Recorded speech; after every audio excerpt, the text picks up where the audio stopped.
নমস্কার, আমি বিথিন আপনাদের সঙ্গে। আর আপনারা দেখছেন ডিজিটাল খবরিলাল বাংলা। এক এক করে 14 দিন হয়ে গেল ধর্মতলায় অনশনে রয়েছেন চিকিৎসকরা। প্রথমে অভয়ার বিচারের দাবিতে আন্দোলন শুরু হয়েছিল, পরে হাসপাতালের নিরাপত্তা, স্বাস্থ্য ব্যবস্থা সম্পর্কিত 10টি দাবিকে, যে 10টি দাবি ডাক্তারদের শুধু দাবি নয়, দাবিগুলো যদি আপনারা এর আগেও বহুবার বলার চেষ্টা করেছি, যদি সেই দাবিগুলো আপনারা খতিয়ে দেখেন তাহলে দেখবেন যে সেই দাবিগুলো সাধারণ মানুষের স্বার্থেই। তাই সেখানে এই দাবিগুলো যে শুধুমাত্র জুনিয়র ডাক্তারদের বা সিনিয়র ডাক্তারদের বা ডাক্তার সমাজের, এইটা দেখে দেওয়া যায় না। সেই দাবি দেওয়া নিয়ে 14 দিনে পড়েছে তাদের অনশন। ইতিমধ্যেই ডক্টর অনিকিত মাহাতো সহ তনয়া পাজা সহ বেশ কয়েকজন অসুস্থ হয়ে পড়েছেন। তাদেরকে আইসিইউতে এক প্রকার জোর করে নিয়ে গিয়েই ভর্তি করে তাদের চিকিৎসা করানো হয়েছে। ইতিমধ্যেই ডক্টর অনিকিত মাহাতো তিনি ছাড়া পেয়ে গিয়েছেন, যদিও তাকে বলে দেওয়া হয়েছে তিনি আর এই অনশন কর্মসূচিতে তার শারীরিক কারণেই যোগ দিতে পারবেন না। অন্যদিকে উত্তরবঙ্গেও যারা অনশন করছিলেন তাদের মধ্যে সম্ভবত 2 জন চিকিৎসক তারা অনশন করছিলেন, তাদের মধ্যে একজন অসুস্থ হয়ে পড়েন এবং তাকে চিকিৎসার জন্য জোর করে প্রায় একরকম সিনিয়র ডাক্তাররা তাকে হাসপাতালে নিয়ে যান। এবং পরবর্তী সময় আরো একজন নতুন করে আবার অনশন শুরু করেছে, যেভাবে কলকাতার ধর্মতলার মঞ্চেও ডাক্তাররা নতুন করে আবার কয়েকজন শুরু করেছে। এখন এই আবহের মধ্যে আমরা দেখলাম এই আন্দোলনের সিনিয়র ডাক্তারদের অন্যতম মুখ ডক্টর নারায়ণ বন্দ্যোপাধ্যায়, তিনি কুণাল ঘোষের সঙ্গে গিয়ে বৈঠক করলেন। হঠাৎ এত লোক থাকতে কুণাল ঘোষের সঙ্গে গিয়েই তাকে বৈঠক করতে হলো। কুণাল ঘোষই একমাত্র ব্যক্তি যিনি এই সমস্যার সমাধান করতে পারেন। কুণাল ঘোষ ছাড়া দ্বিতীয় কোনো ব্যক্তির নাম তিনি দাবি করেছেন যে আপনারা বলে দিন যার সাথে করা যেত।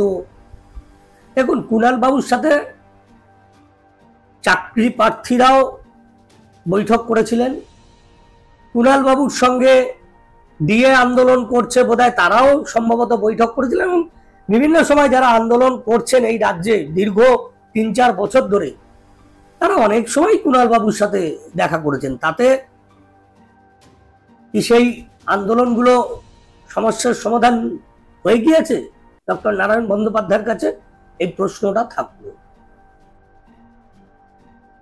ছিছি করছে জুনিয়র চিকিৎসকরা যারা ধর্মতলা মঞ্চে রয়েছেন, তারা কখনো ভাবতে পারেননি যে নারায়ণ বন্দ্যোপাধ্যায়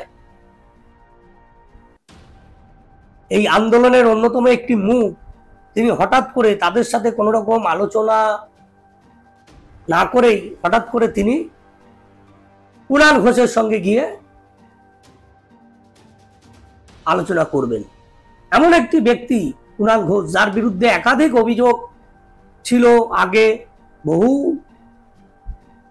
বছর ধরে জেল খেটেছেন, বিভিন্ন মামলায় তার নামে এখনো মামলা চলছে। আর সব থেকে বড় কথা, শাসক দলের যে কটি মুখ প্রায় প্রতিদিন নিয়ম করে কখনো চমকানি ধমকানি, কখনো হুঁশিয়ারি, কখনো কটু কথা বলে এই আন্দোলনকে, অভয়ের বিচারের দাবিতে আন্দোলন, বিভিন্ন সময় যে সমস্ত কর্মসূচি নেওয়া হয়েছে, অনশনরত জুনিয়র চিকিৎসকদের যারা চমকেছেন, ধমকেছেন, কুকথা বলেছেন, তাদের মধ্যে অন্যতম হচ্ছে এই কুণাল ঘোষ।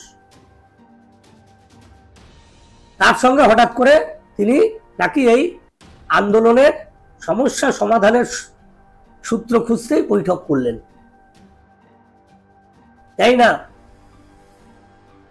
তার বুদ্ধি বিবেচনা ঠিক কোথায় থাকে?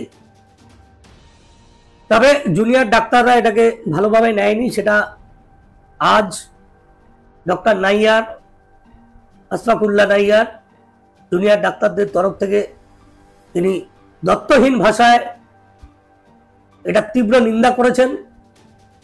সিনিয়র ডাক্তারদের যে joint platform of doctors association সহ বিভিন্ন যে ডক্টরদের, চিকিৎসকদের যে সংগঠনগুলো রয়েছে, সেই সমস্ত সংগঠনের তরফ থেকে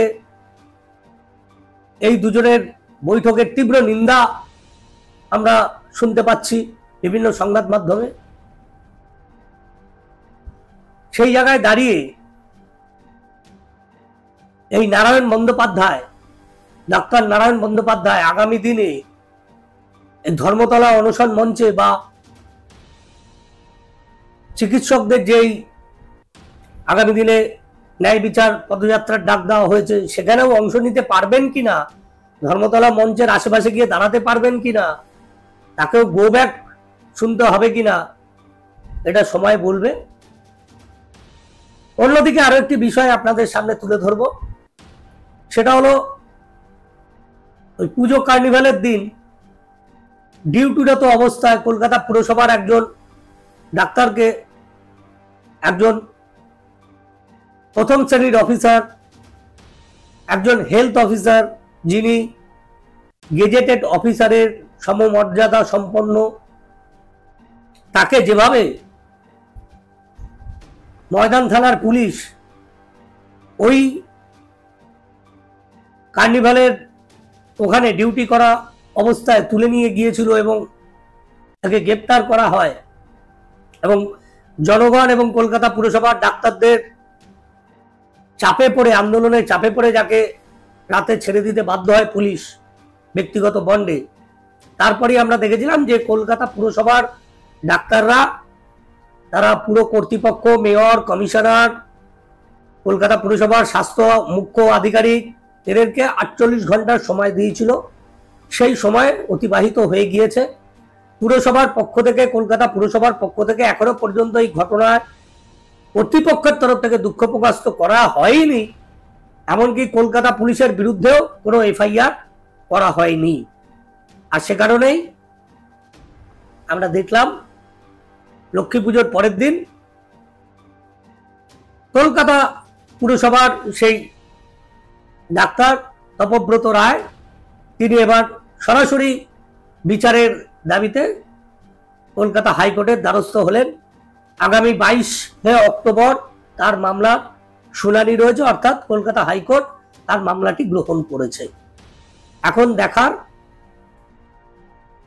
আগামীকাল ন্যায় বিচার যাত্রা রয়েছে চিকিৎসকদের তরফে, সেই দিকে আমাদের নজর থাকবে। পাশাপাশি কলকাতা পুরসভার এই কর্তব্যরত অবস্থায় ডাক্তার গ্রেপ্তার এই প্রসঙ্গে এখনো, এর পরেও, কলকাতা হাইকোর্টের দ্বারস্থ হওয়ার পরেও মেয়র তথা রাজ্যের পুর নগর উন্নয়ন দপ্তরের মন্ত্রী ডেপুটি মেয়র অতীন ঘোষ, যার অধীনস্থ রয়েছে এই কলকাতা পুরসভার স্বাস্থ্য দপ্তর, তাদের টনক নড়ে কিনা সেই দিকেই আমাদের নজর থাকবে। আর অবশ্যই নজর থাকবে ডক্টর নারায়ণ বন্দ্যোপাধ্যায়ের দিকে, যে আগামী দিনে তার অবস্থানটি ঠিক কোন দিকে হয় এবং জুনিয়র ডাক্তাররা তাকে তাদের আন্দোলনে আগামী দিনে সামিল করেন কিনা। ভালো থাকবেন, সুস্থ থাকবেন, নমস্কার। ডিজিটাল খবরিলাল, খবর আপনাদের, নজর আমাদের।